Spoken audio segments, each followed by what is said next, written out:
Eduardo, eu sou uma cientista. Hoje eu vou ensinar um pouquinho sobre a biotecnologia.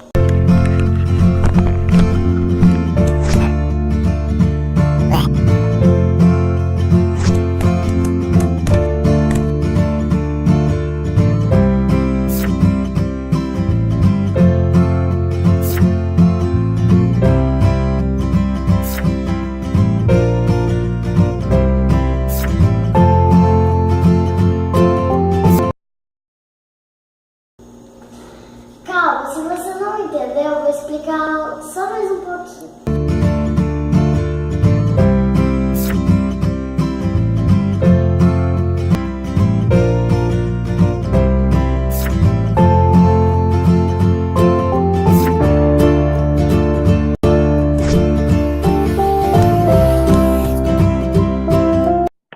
Na indústria alimentícia, a biotecnologia é utilizada na geração de diversos produtos. Dentre eles, nós podemos citar o pão, o adoçante, o vinho, iogurte, o leite fermentado e o queijo. Dentro da transformação biotecnológica dos alimentos, podemos destacar um grande grupo denominado transformação por catálise microbiana, na qual intervêm os micro-organismos. Existem muitos alimentos fermentados obtidos por catálise microbiana, que constitui uma base importante na alimentação diária. A seguir, veremos alguns exemplos dos alimentos obtidos através deste processo. Neste quadro, temos representado os micro-organismos, a matéria-prima e os produtos gerados. Como um primeiro exemplo, vamos citar as bactérias láticas, utilizando o leite como matéria-prima, a fim de produzir o iogurte e o queijo. Temos os exemplos das leveduras, utilizando a fruta para produzir o vinho e o vermute. Em um terceiro exemplo, citamos as bactérias láticas e a levedura, utilizando os vegetais na produção de picles. Você sabia que a biotecnologia é usada para fazer remédios? É isso mesmo, Maria Eduarda, e por isso vamos falar agora da indústria farmacêutica. Os representantes desta categoria são chamados de biofármacos, que na verdade são fármacos produzidos por processos biotecnológicos, normalmente fermentação microbiana ou cultura celular. Como exemplo dessa classe, citamos os antibióticos, que tiveram sua produção iniciada em 1940, por processos fermentativos mediados por micro-organismos. Tais processos fermentativos geram metabólitos primários e secundários. Neste caso, os metabólicos obtidos pela fermentação são secundários, possibilitando a produção dos antibióticos. Ainda na indústria farmacêutica, temos como exemplo diário de biotecnologia as vacinas. As vacinas são substâncias que, ao serem introduzidas no organismo, suscitam uma reação do sistema imunológico, desencadeando a produção de anticorpos que acabam por tornar o organismo imune ou, ao menos, resistente a esse agente. A biotecnologia tem contribuído de forma decisiva para o aprimoramento de processos relacionados ao desenvolvimento e à produção de novas vacinas. Com o avanço da biotecnologia, as vacinas atualmente são preparadas com tecnologia de DNA. E ao contrário das vacinas tradicionais, as vacinas de DNA têm a capacidade de gerar resposta imune celular, e ela se baseia no uso de sequências de material genético do agente que se deseja combater. Existe a biotecnologia no tecido da roupa que a gente usa e até no bloco de papel. A indústria têxtil lança mão da biotecnologia utilizando enzimas nas fases de fiação, tingimento e acabamento dos tecidos.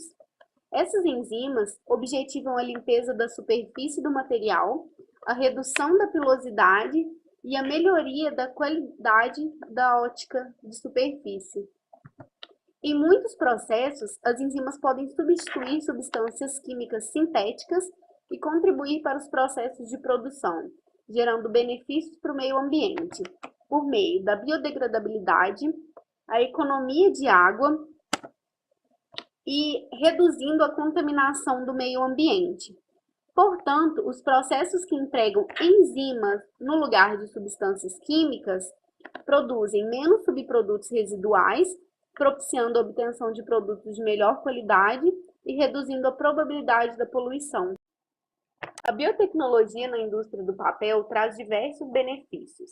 Dentre os principais benefícios, podemos citar a redução das emissões de CO2 na atmosfera, a queda considerável do uso de agrotóxicos nas lavouras de eucalipto e um aumento de 15 a 20% da produção de madeira, economia no tratamento de água envolvida no processo de produção e a possibilidade de utilização dos restos da produção de celulose como fonte de energia.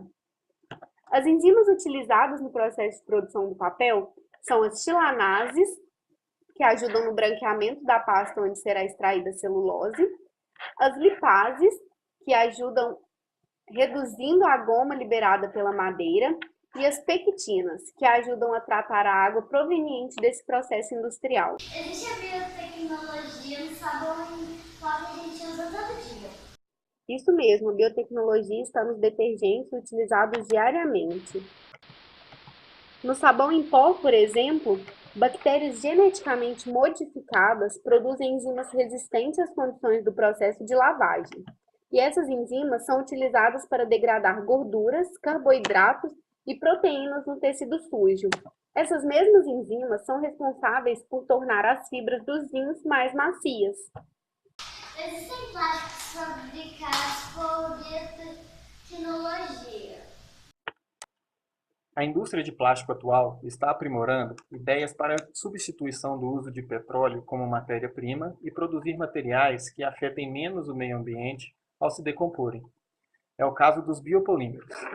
Polímeros são considerados um conjunto de muitas moléculas de conformação idêntica ligadas entre si, e são as principais estruturas moleculares utilizadas na fabricação de plásticos.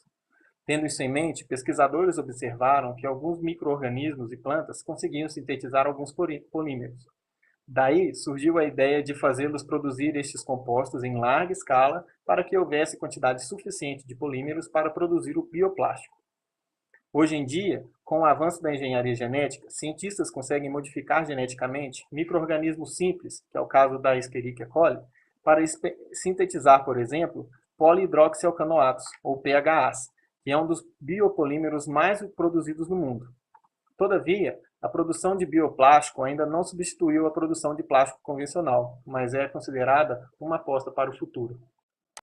De acordo com o relatório da ONU, publicado em 2015, em 2050 a população terá aumentado em mais de 2 bilhões de pessoas, chegando a 9,7 bilhões de habitantes. Se já são esperados problemas sociais como moradia, emprego e saúde, imagina para alimentar todas essas pessoas. Pensando nisso, profissionais da agricultura fazem uso de biotecnologia para tentar produzir o máximo com o menor espaço possível. Acredite, para conseguir esses resultados, são utilizados os famosos e muitas vezes erroneamente temidos alimentos transgênicos. Hoje em dia, temos híbridos transgênicos de milho, soja, legumes, frutas, alimentos consumidos diariamente e que compõem a dieta ideal para toda a população. Muitos condenam o consumo de alimentos transgênicos por se tratarem de organismos geneticamente modificados. Porém, o fundamento da transgenia não se relaciona com nada que possa prejudicar a saúde humana. Alimentos transgênicos nada mais são que aqueles que possuem um gene de outra espécie inserido em seu DNA.